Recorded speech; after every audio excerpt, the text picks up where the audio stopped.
So the next topic I'd like to cover is quite important in economics, which is the percentage calculations.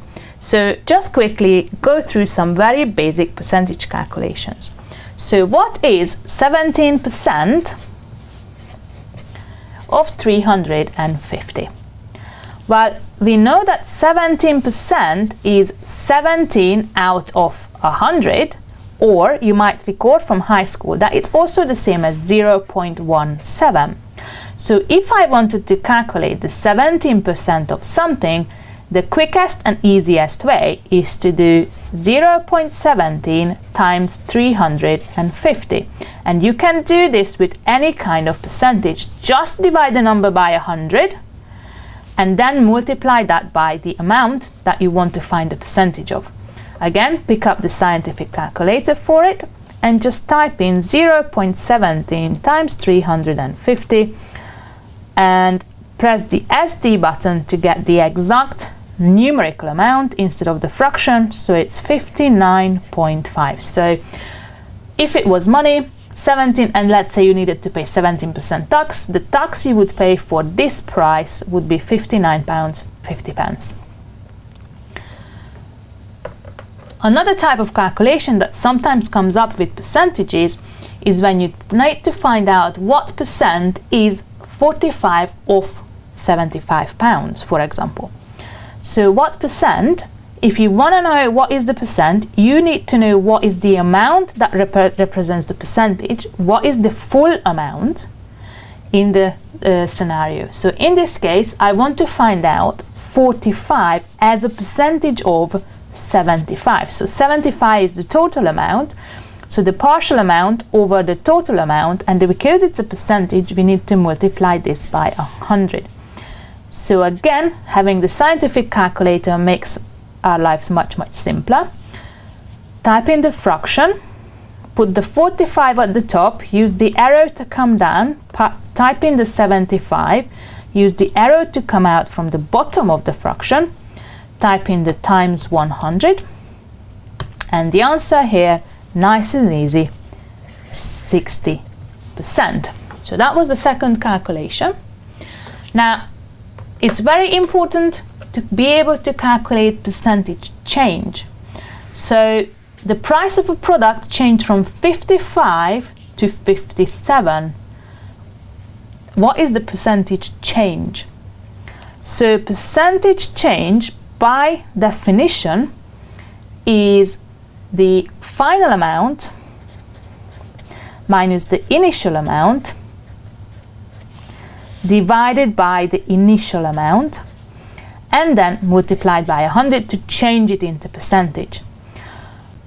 Using symbols of mathematics, I could write it like x2 minus x1 over x1 times 100. So let's look at our question again. What is the initial amount? The initial amount is 55. The final amount is 57. So what is this £2 change expressed as a percentage? So 57 minus 55 divided by 55. So that gives me, again, using the scientific calculator, fraction 57 minus 55, come down, divide by 55, and then times 100.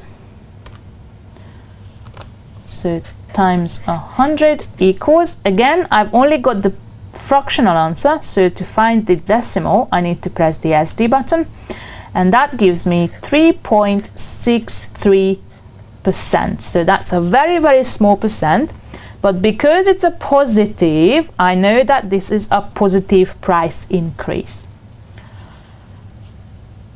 Similar question, the last one on the percentages. The price of a product changed from 75 to 67. What percentage change is this? Well, the initial price in this case now is 75 and the final price is 67. Now, when we look at this, this gives me a price drop. So I'm expecting a percentage change of negative, not positive, because now it's a negative change in here. So the percentage change then will be final amount, which is 67, minus the initial amount, which is 75, divided by the initial amount, which is the 75. So, calculator again. Fraction 67 minus 75 over 75 times the 100 again.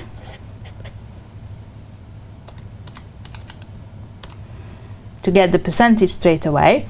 Now fraction, so change that into decimal. So that gives me minus 10 point, rounded to 1 decimal places, 7%.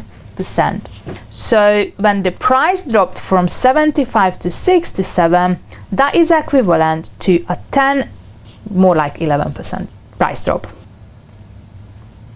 Another quite common percentage calculation, which is more useful for your own purposes, it's not necessary just for economics, is usually your final grade is given as a combination, percentage combination of a midterm exam or an assignment or a project work and your final exam grade.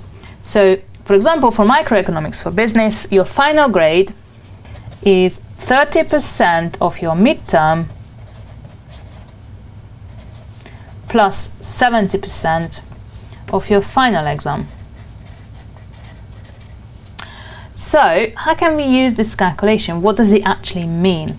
So, let's say that John has achieved 65% in the midterm and he got 55% in the final exam. So, what will be his grade? Now, 30% is 0.3 and 70% is 0.7. So, of the midterm exam, only 30% of it adds to the final exam. So that will be 0.3 times the 65% plus 0.7 times the 55%, which was the final exam.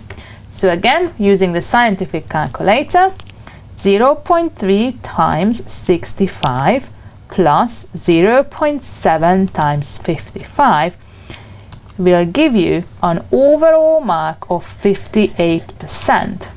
So make sure that you don't achieve a smaller percent in your final exam, because that has got a higher weighting.